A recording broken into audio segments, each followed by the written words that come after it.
made $280,000 Shopify dropshipping. This month I made zero. And why did I make? Hi. We are. So I've only discovered you 2 weeks ago. So it's very new to me, everything. And yet familiar. Really familiar. Like calling me. Yeah. The thing that Esther hears the most from people is, I always knew this. Yeah. And I've been listening to your stuff just for 2 weeks while I bike rides because I'm training to do an Ironman. And I've gotten the most clarity listening to you when I'm like exerting my body to the maximum. That's because you're distracted from beliefs that are in the way. Your attention is upon something that is causing you to be open. So you're like a sponge taking it in. Yeah. So I went to Italy and I just got back, and something I used to do, like kind of some more magical stuff with stones and candles. And my question for you is, I got back and this really called to me to do candles for myself. Whatever causes you to focus.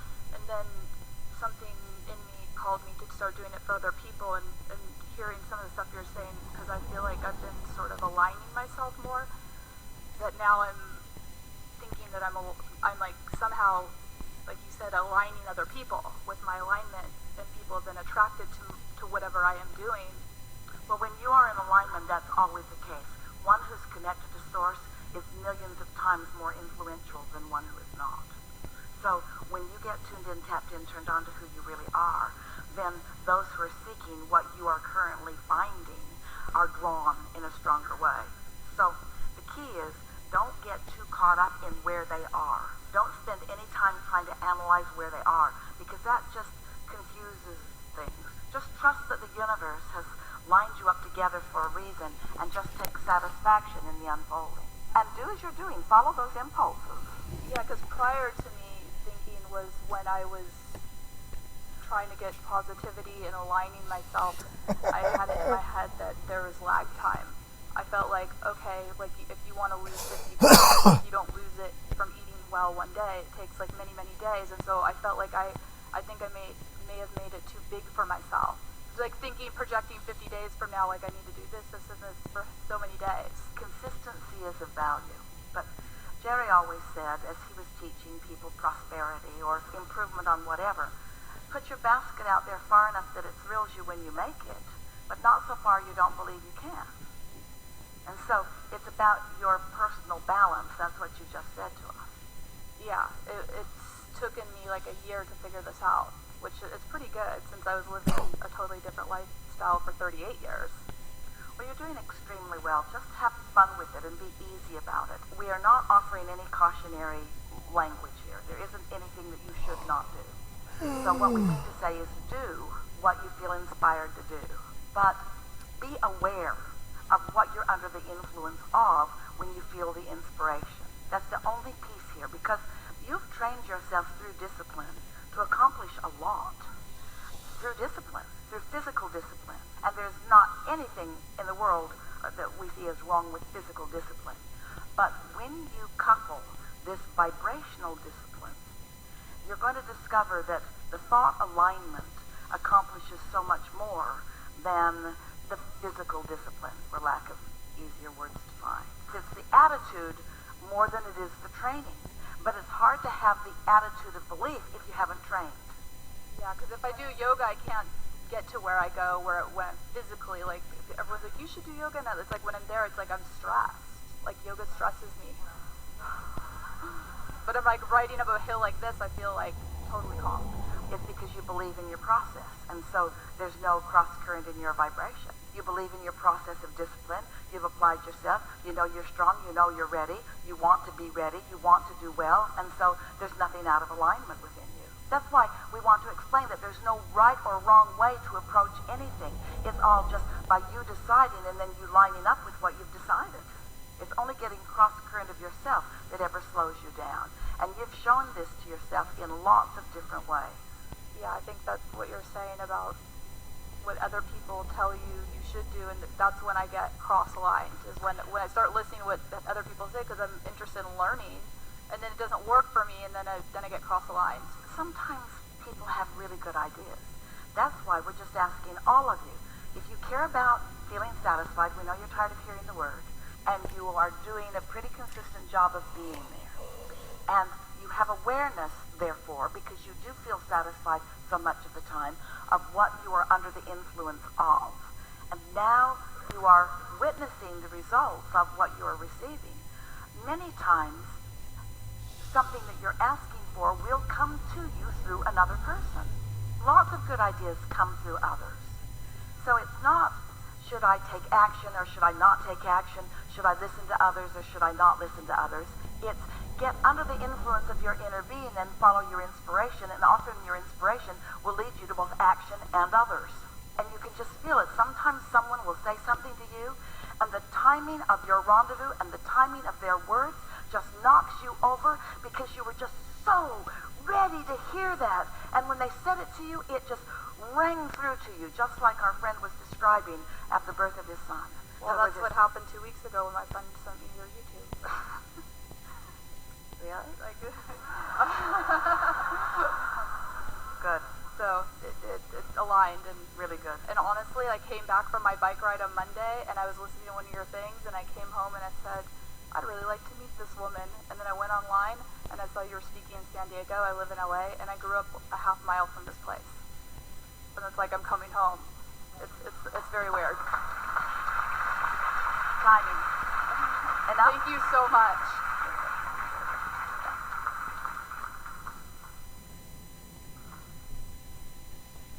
Wonderful feeling. It feels so good to be here. It feels so good to talk, like, to myself in some way. We want to say something about that just briefly, and that is, it feels good for someone to get you, but it's only your own inner being who ever really does. That's what I mean by saying that. Yeah, we knew you knew. We just wanted them to know what you know. That's exactly for the reason of that. I wanted to mention that. Yeah. And I want to say this way. RT was sleeping, and he woke up to observe a thought that was random, but it was so interesting that he decided that he wanted to bring it to this gathering.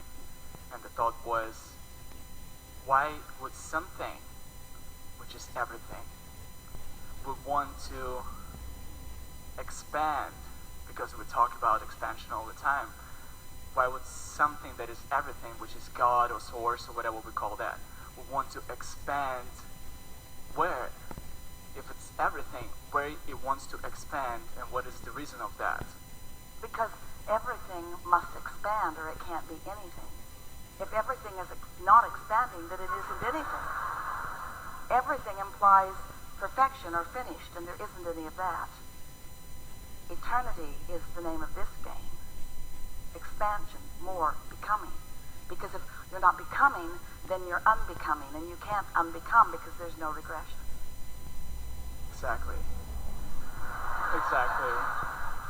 And the thing goes from that question is why the source is positive energy and not negative or something that is... Because in every moment there is an asking for and a discovery of.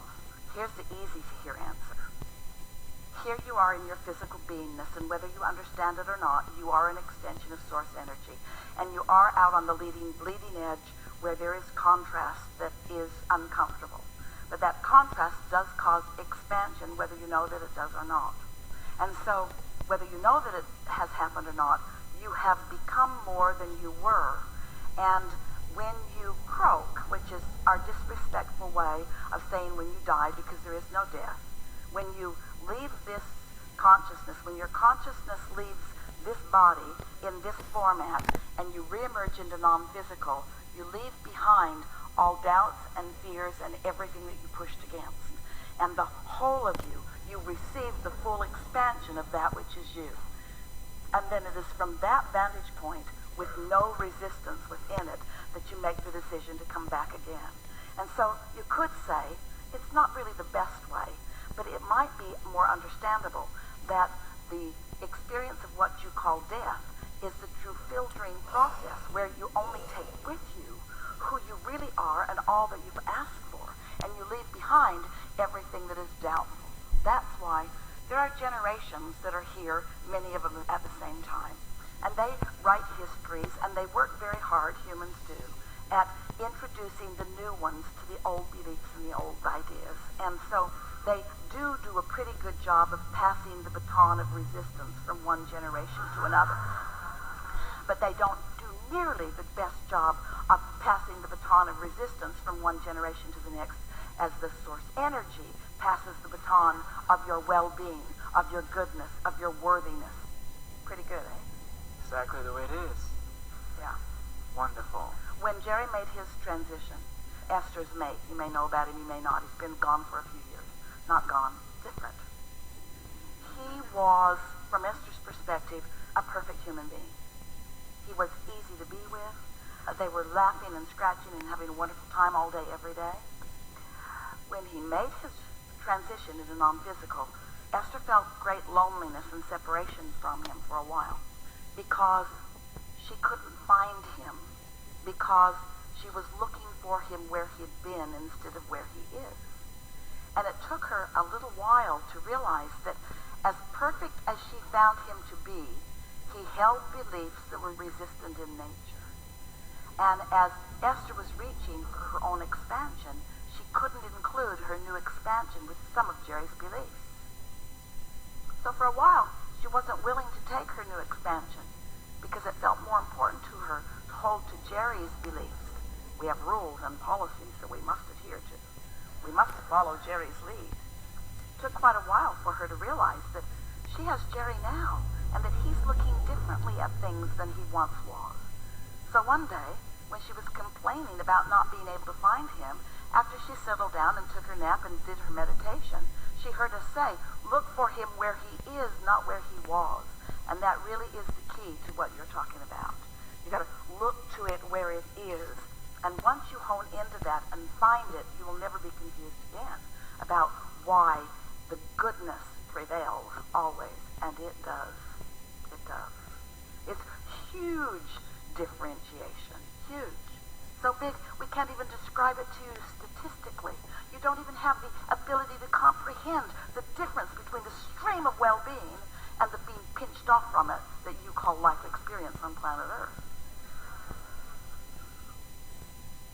Amazing. Amazing. Yeah. Tell Esther she has wonderful eyes.